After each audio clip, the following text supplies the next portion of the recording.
бодлоор шүүгч гэж хэн бэ?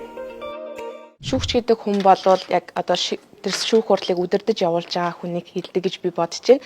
За хууль зүйн үүднээс нь тодорхойлбол шүүгч гэж ямар хүн байдаг вэ гэвэл хууль заасан үндэслэл журмын дагуу томилогдоод за шүүгчийн тангараа өргөөд ингээд шүүх эрх мэдлийг хэрэгжүүлж байгаа хүнийг шүүгч гэж хэлнэ гэж тодорхойлцсон байна.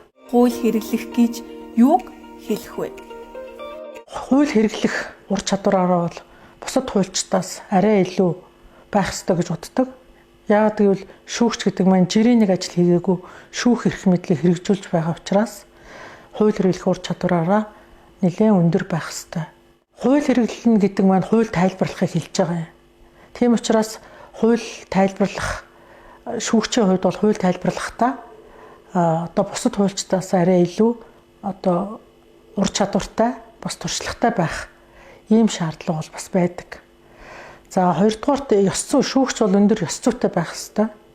Жишээлбэл одоо өндөр мэдлэгтэй байгаад ур чадвартай байсан мөртлөө ёс зүйгүй хүн бол ямар байх вэ те?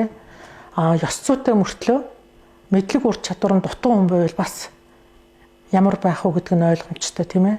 Тэгэхээр би яг энэ хоёр ур чадварыг бол яг нэгд шулманд тавьдаг. Аль нэг нь эхэлж байх ёстой биш. Энэ хоёр бол зэрэгцээд энэ ур чадвар шүүгчд байх ёстой юм аа. Хиймэл оюун ухаан шүүгчийн ажлыг орлох боломжтой юу? Хиймэл оюун ухаанаар шүүгч гэдэг хүнийг орлуулна гэвэл би бол нэг тийм сайшааж бол хүлээж авахгүй.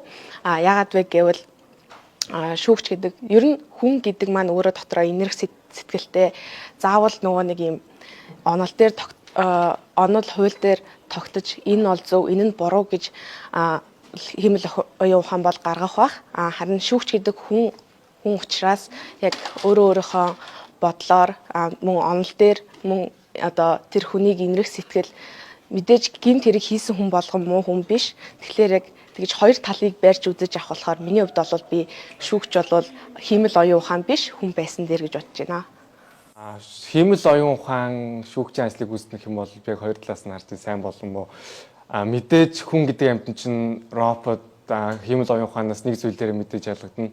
Тэр нь юу гэх юм бол нинжин сэтгэл. Гэхдээ шүүгчин болвол яг нинжин сэтгэлтэй автаад шийдвэрийг гаргаж болохгүй шүүгчин мэдээж тухайн улсын хууль дүрм захирагдах учраас хиймэл оюун ухаан орлож ер нь бол болно. Яг яагаад гэх юм бол хиймэл оюун ухаанд яг цаанаас нь ямар програм, ямар юм суулгаж өгсөн. Яг тэрний дагуу хиймэл оюун ухаан ажилдаг болохоор мэдээж хиймэл оюун ухаан ажиллаж болохын тулд эхлээд үнэхээр бүх талаар нь шүүгчээс илүү гэдгийг мэдээж батсныхаа дараа туршилт маягийн зүйл хийснийхаа дараа хиймэл оюун ухаан бол орж болно гэж бодож байна. Одоохондоо яагаад болохгүй байх?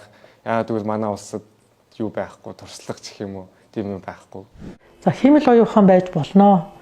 Одоо техникийн асуудлууд дээр бол хамгийн эхлээд хэрэглээд явж байхад бол ямар ч асуудал гарахгүй байх гэж бодож байна. Нэхэмжлэл хүлээн авахаас эхлээл за дээрэс нь тэр хэрэг шийдвэр ажиллагааны явцад маш олон одоо хэрэгцүү актууд гардаг. Тэрийг боловсруулад гаргах, бичээд гаргах. За тэгээд одоо хуулиудыг одоо хууль хэрэглэх хуулиудыг гаргаад ирдэг тийм ээ.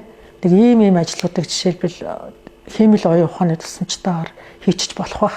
Маргааны үйл баримтыг тогтоох гэдэг тэр ажиллагаа бол угаасаа хүн хоорондоо харьцаж гаргахаас өөрөөр бол яг бодиттой тогтоох боломж бол маш бага гэж бодож байгаа одоогоор. Яагаад гэвэл одоо жишээлбэл тэр маргаж байгаа талууд хэн яаж ярьж байна, яг юуг илэрхийлэх гээд байна, хэлж байгаа үг болгон яг толгойд байгаа тэр өөрийнхөө одоо хүсэл зоригоо илэрхийлж чаддаггүй шүү дээ.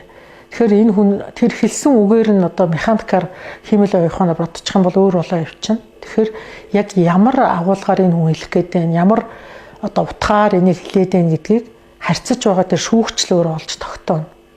Тэгээд тэр хүний хэлж чадахгүй байгаа юм тодруулах ажиллагааг харж агаад шүүгчл тодруулна. Яг хиймэл оюун ухаан бол яг энийг хийж чадахгүй гэдэг бас одоо эргэлзээтэй. Тийм тэгэхээр одоо энэ талаар нэг ийм санал хэлэх байна да.